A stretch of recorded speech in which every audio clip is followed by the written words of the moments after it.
Precious, are you with me? I am. Hello. Oh, sweet. So lovely to meet you. Scientist Really, to scientist. scientist to scientist, and So nice. I was listening to the end of that conversation, and I love jazz too. So I was Oh, dude. laughing it all up. I have to tell you the truth, Precious. I did not love jazz or get jazz. But then my son is a jazz player and he taught me. Mm, Like I made somebody, I created a human who makes jazz. And so he taught me something that I actually did not understand before him. He really did like inform me how to see it, how to understand it, how to hear it, how to love it. And so since then it's kind of, and it's also a deeply mathematical reference, which I really mm, appreciate. mm, mm. Well, Um, yeah. I mean, it took me a long time to mhm. love it, even though my father's a jazz musician. So I grew up with jazz, Is he? and No I didn't way. get it. I Are you from didn't. Zimbabwe? Is I'm that from what I remember? Zimbabwe. So Yes. is he in Zimbabwe as a jazz musician? He's a jazz musician, but he's in the UK. He Oh, teaches okay. music. So, but I grew up listening to sort of jazz, Yeah. and I didn't get it, Hmm. and I went, for the classical Hmm. side of sort of music and Oh, playing did classical you? music. That was Hmm. my rebellion, I guess. Um, So what instrument? Flute. Lovely. So very elegant, very light. I mean, really not very jazz disposed instrument. Except, I sort of lately have Hmm. become really interested in the whole concept of improvisation Hmm. and conversation, and Hmm. that you have the tools that you have, and it doesn't matter where you land. Yeah. That that element of uncertainty, really, and Hmm. it's just seemed appropriate. I've been listening to more and more. We live in an uncertain world. We always have, but it feels more uncertain. Yeah. We are reminded that it's an uncertain world. I'm not musically skilled at all. Like terribly. I mean, if I would have to say what would be my weakest suit, it would be I'm extremely untalented musically. But I have like obviously the math and I have not a bad ear. I can hear Mhm. stuff, but I have no ability to create it. None. I can't hit a note. And so it's really interesting to have a son who's so musical, Mm. and my husband's a musician. And my hope is that I gave my son a little bit of a math edge so that he can theorize about it as well. Mm. Mm. Right? He's pure intuition. He just plays. It's just lust. It's just passion and lust. Um, but my hope is that I gave him a little bit of math Mm. to kick it up so that theoretically he actually understands what he's doing. and and it's been an interesting experience. It really has. It's just so different. Such different minds. We have such different minds. Um, but I think a lot of scientists have that connection, right? They're like, we're plucking out of the ether patterns and things. It's like we feel like we're platonically discovering stuff, Mhm. and it's like in the air, right? And there's something I think that musicians, when they pluck out a melody, and when scientists discover some mathematization or something, that it has that similar feeling of like, well, I made it up, but I also believe it's out there. Yes. I Yeah. also believe it exists independent of me, and I merely found it. Do you ever have that feeling? I mean, you're an epidemiologist, so you're much more connected to like messy human and stuff, but do you ever feel that way, that it just exists? Oh yeah. I mean, it's a sort of knowing that Yeah. you get sometimes when Yeah. you the I'm also a neuroscientist, so the bits of your brain that sort of pattern recognition that you mentioned, where Hmm. you're taking in different sources of information that are Yeah. not necessarily related and working out the pattern. And epidemiology is part of that. Is what's going to determine whether something becomes an outbreak, turns from an outbreak to an epidemic to a pandemic, To a and plague. yeah, to a plague, to a global plague. And it's a series of coincidences that happen, which then inflate and grow. And we're now living in an environment that was a series of, probably started with a series of coincidences that then grew. I can't not ask you about COVID. I can't not ask you about COVID. And there's so many things I want to ask you. Like, if we had 5 hours together, it would be a delight. But the fact, like, one of the things I want to ask you about is, this is coronavirus, COVID-19, because of the year. Yeah. But there are many coronaviruses out there. And even if we wrestle this one to the ground, we have no guarantee that there isn't going to be another outbreak of a different coronavirus. That's correct. And I want to ask you about that. I want to ask you about how connected you feel it is to climate change, and even to inequity, financial inequity, and big business, and our prioritizing greed over ecology. Wow. Yeah. And I mean, this stuff is chilling for us now. This is survival. Wow, where do I start? I think, but we could talk for hours on all those questions. But, yeah. I mean, it's called coronavirus and it's COVID-19 because of the year.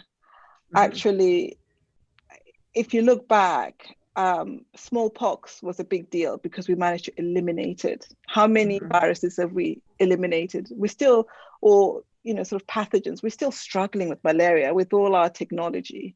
I know, but polio had a huge win. Like, we totally conquered, essentially, unless anti-vaxxers undermine us, we basically conquered polio. Polio, sorry, polio, so not polio. Polio's the game, polio's the disease, I don't remember. Okay. But we haven't it's not completely gone. It's not, smallpox only exists in the lab now. We managed to eradicate it, wipe it off the face of the earth. Right. Wow. It is so wow, because we haven't done that for any other diseases, really. Amazing. And so my take really on COVID-19 is that it's going to be with us for some time. It's going to come and go in waves. And I think, talking to what you're saying about social equality, it reminds us our connectedness, because if we leave some corner of the earth poor and without access to any vaccine, once there's a vaccine, viruses have their own life. They evolve. They they move. Yeah. And we carry them as we move, as we do our economic activity, etc. And so we have to hold out the hand and work together with that person who lives on the other side of the globe. That's what this is reminding us. Can I ask you, what would you say to anti-vaxxers? Like, affluent Americans living in California in their beautiful houses in a safe part of the world with all kinds of resources and access. Please tell me what to say when they decide to be anti-vaxxers, because I just want to blow up, and I would like to appeal to you're clearly a more reasoned, measured person than me. And I would like to appeal to your intellect and your expertise to tell me, what do I say to that? Well, one, it's, when you vaccinate, yes, it's for yourself, but you're also being a responsible member of the community, right?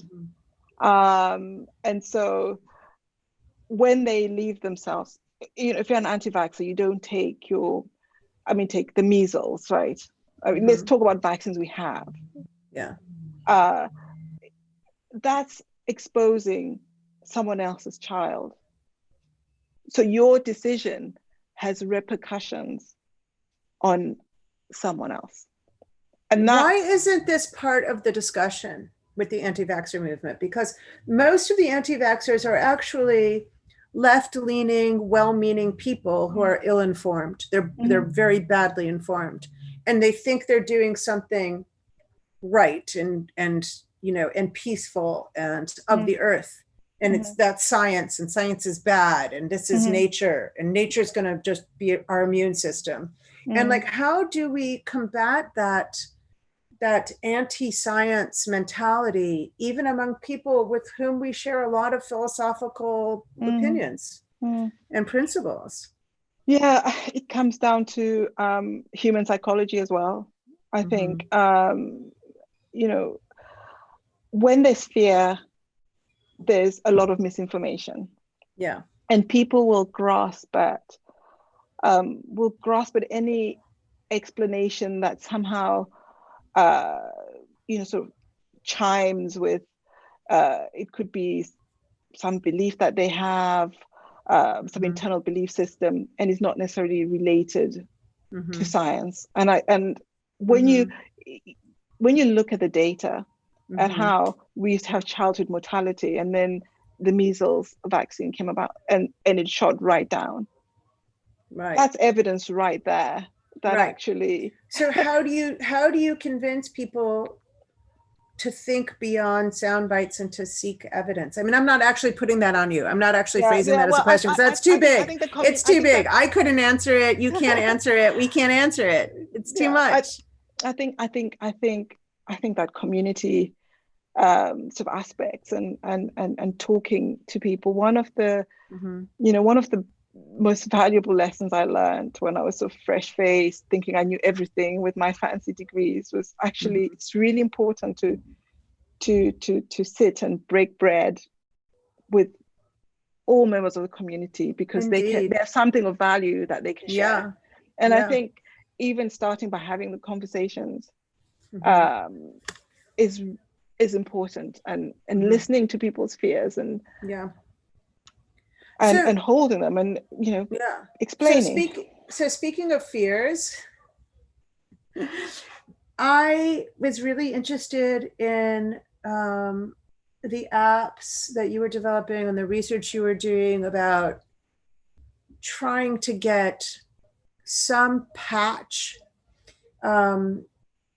to more rural communities with medical access that weren't necessarily a whole hospital. It's not a whole hospital. It's not a whole staff of doctors, but it's some access. And one of the things that came up, because I'm in a very techie field and I work around a lot of like computationally sophisticated people, was an objection that some of these web companies, you know, some of these big conglomerates, the big Silicon Valley stuff, they don't have our best interests in heart all the time. And if you are a good meaning person who's going out to try to make try to build a new app to give people access to something as decent as healthcare, as essential, but you're having to sidle up to big companies whose appropriation of the data it's just unclear what they're doing with it. And do you worry about that, bringing that into Africa? Do you worry about Africa becoming like we have here, just giving up all their data, all their information, all of their sort of control? Do you worry about that? Of course, I do. That's why I think it's really important that you know, people like me and others are saying we want to work and find solutions that are appropriate for us, and to come from the perspective of we're building for our communities. It comes back to the connectedness, right? It's not about extracting, it's about we exist, therefore we must contribute something. You know, we're using air, we're using resources. We can't just be there just to take. What do we give back? And coming from that perspective where we say, you know, I feel strongly about this actually, that you developing a business that actually is intrinsically valuable to the community that you're serving. And so, you know, Mhm. I saw a gap from years of working, you know, in the field as an Mhm. epidemiologist in public health, that you know, Mhm. people with diabetes and hypertension, for example, were Yeah. ignored because it's not an infectious disease, didn't have that uh, Urgency. same urgency, Mhm. and it Yeah. wasn't measured. Yeah. But Yeah.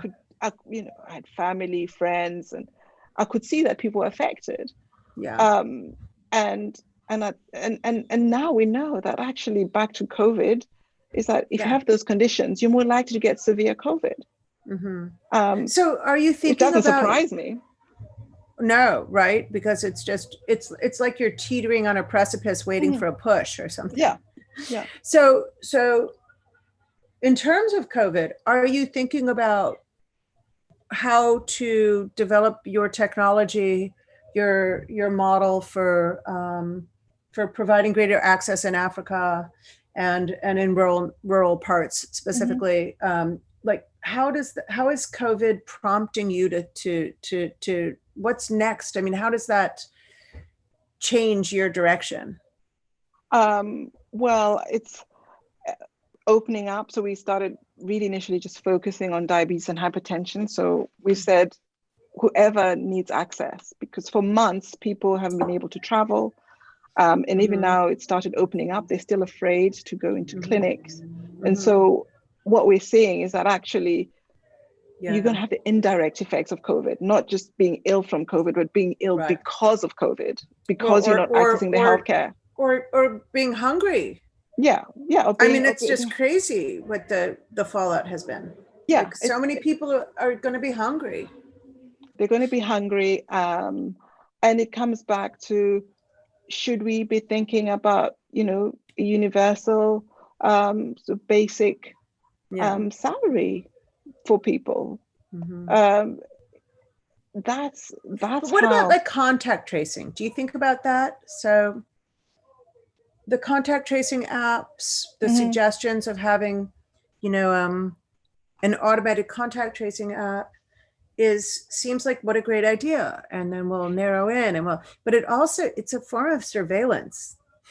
Yeah, inevitably. Oh, and ultimately, um, I mean, a friend of mine was talking to me. I'm basically stealing all my friends' ideas right now and saying them mhm. back to you because No, go for it, go we for were it. interested in your work and we were looking Yeah, into it together. yeah. And and yeah, there's a real anxiety amongst especially people who are very technically and Mm. computationally and you know in terms of computer technology very sophisticated that contact tracing is just a nice word for surveillance. Mhm. And do you worry about it? So of course, that's, I mean, that's why it needs to be handled appropriately, Mm-hmm. and we have to remember that it's people, and and we have to. I keep talking about community because Mm-hmm. it's us and how we see how our actions impact on others, Mm-hmm. and um, I fear that we rely. I've come so I'm a techie, I'm a scientist, and and I do love efficiencies, and automation Mm-hmm. brings efficiencies, right? Mm-hmm. But we can never take away the need Mm-hmm. actually for contact and communication with another human being. Mm-hmm. Well, in the sense that it's going to take so long from an evolutionary perspective, that need has been there for much longer than technology is. Just, it's not even a blink, right? I mean, yeah, you're the astrophysicist, so uh, it's it's not even a blip. I mean, I how is it like recorded? very long time scales. Yeah, Yeah, this is incomparably small. yeah. This, and so It's about a millionth of the time scale I'm used to. so yeah, so this, you know, so this blip, Mm-hmm. um, where we're saying uh, connectivity, Mm-hmm. and people being tracked. Yeah, but I do you don't think worry about I it don't think it's with going to your? last. I don't think You it's. I don't? don't think. I, I don't think so. So you don't go ahead. because also in part of what's really obviously important about your work is that you're going into regions where there's less, there's less structure, there's less infrastructure. And the whole point of going there is because of that, and to try to offer people a bridge to some better care. But at the same time, those same places are vulnerable to bad governments by definition.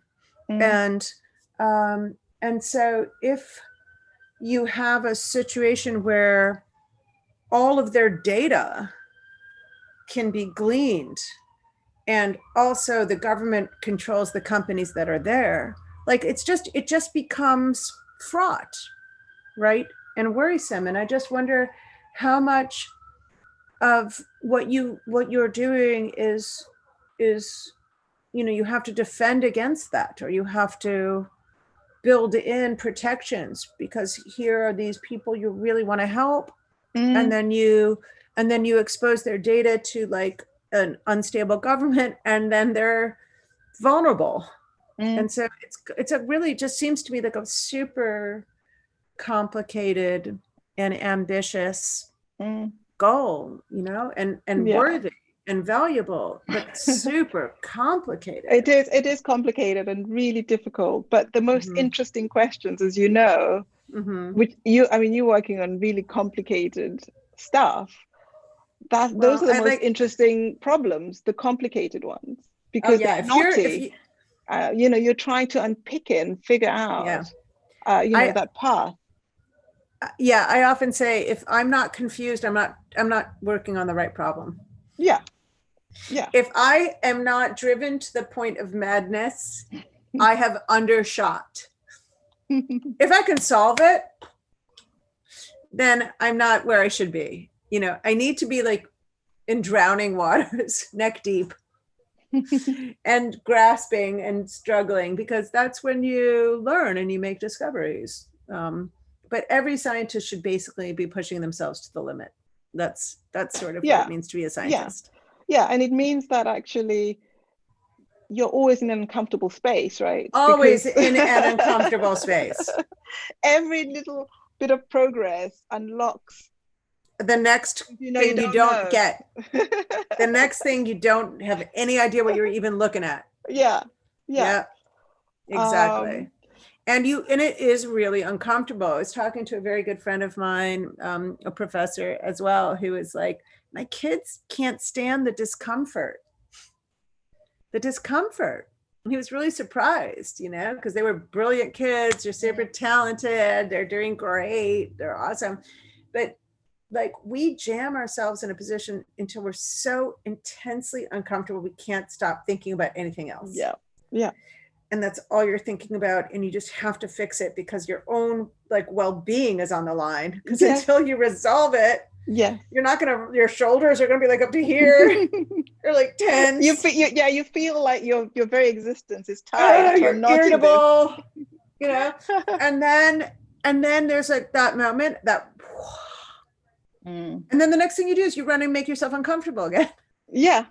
Well, because I think that combination of the discomfort, and then when you figure it out, that opening, it's such an amazing feeling. So amazing. And also the excitement to share it with everybody. To like run around town telling everybody. And so you want to sort of relive that, and I think it comes back to that reward mechanism. Our brains will want a bit more of that, and so we work on another naughty problem. Totally. And that's true, and we like that dopamine hit, and you're the neuroscientist, so I wanted to ask you about working in the UK versus working in Africa. Have you, like, does it feel different to you, those systems? I mean, obviously the systems are totally different, But as a scientist, do you feel that the promise of science transfers? What's the promise of science is that it's true for me, it's true for you. It's true in Andromeda. It's true in 7,000 years. One plus one is going to be two in 7,000 years in Andromeda. And it was true in Bangladesh. And it was true, and you're like, because you're socially engaged, like I'm not socially engaged, right? My stuff's totally abstract. Do you feel that promise of science? I do. That it's true for all of us? I do. I think it's true. I think that the difference is it's perhaps the opportunity. So the funding opportunities are obviously are obviously different, but you know the core spark. Truths. Oh yeah, the core truths and the search for the truth, and that's what science is. It's the search for the truth, and that dedication to the search for the truth. I've connected with you. I can land anywhere. I meet another scientist. There's a connection because we know it's the search for the truth. Right. So there's a trust that the other person isn't bringing a lot of false baggage, right? There's a trust that the person's speaking to you as plainly as they can. Yeah, with the information that they have. The information that they have. Exactly. Yeah. And you know, being mindful that can change, and then that flexibility totally, as well, isn't it? It's the honesty, though. It's the honesty, right? That like science, the whole premise of science is confronting reality. So you can't be a dishonest scientist. That's an oxymoron. You can't. That's not a thing. If you're dishonest, you're not a scientist. And of course, it's all in the interpretation. Yeah. If anyone tells you that the scientists all agreed, you know it can't be true, because people can have a different interpretation. Right. And everybody should be like, oh, that's an interesting challenge. I'll try to answer your question. You know, if I can't right now, I'm going to go back and think about it. Genuinely. Like, it's not. So I run a series at Pioneerix where Pioneerix is a place in Brooklyn, which is dedicated to arts and sciences and exploration. And it's called Scientific Controversies. And one of the premises is that it was really funny. I had to really convince people that it's not a debate. I kept trying to say it's not a debate. No decent scientist is debating. They're not saying this is my thesis and I'm going to defend it at all costs. That is so unscientific. Yeah. So you can be like, I really think this, but in the first 2 minutes, you better be really fast and able to say, oh, that's interesting. And think about that. And if you can't shed your prejudice and your belief and the thing you want to be true in a second, then you're not behaving scientifically. Yeah. And so it was really interesting for me to explain to people that Scientific Controversies isn't a debate. It's an airing of thoughts. And people should give up their prejudices as fast as possible. You know, it should be the opposite of a debate. It should be like, you convince me would be great. Yeah. But in the meantime, I'm going to try to convince you. Absolutely. and like whichever, everybody at the end of the day should be like, we're still confused, or we agree. Okay. And that's okay. That's okay. To be confused, and it's okay. Yeah. That's the discomfort you were talking about. That's the discomfort. And that's where people think science equals certainty. And it does not. That's where I think politicians get it wrong. Indeed. Science is actually quite the opposite. If you're certain you're not being a scientist, you're being an archivist, which is a wonderful occupation as well. Yeah. But, you know, if you're being a scientist, you're basically always uncomfortable. and okay to live in that uncomfortable space, because that uncomfortable space, I think, is where we can create new possibilities. Because where there's certainty and still, there isn't an opportunity to move things. Yeah. Right. Yeah. So that's where I enjoy the discomfort. And absolutely. And we're down to 10 seconds. Precious, you are well named. You are well named. Well, Janna, it's been somebody gave you a very they had the insight to know that that's who you should be, Precious. Well, it's been such a pleasure. pleasure. Thank you. Great. Thank you. Thank you so Thank much. you. Thank you so much. Till soon. Thank you. Bye.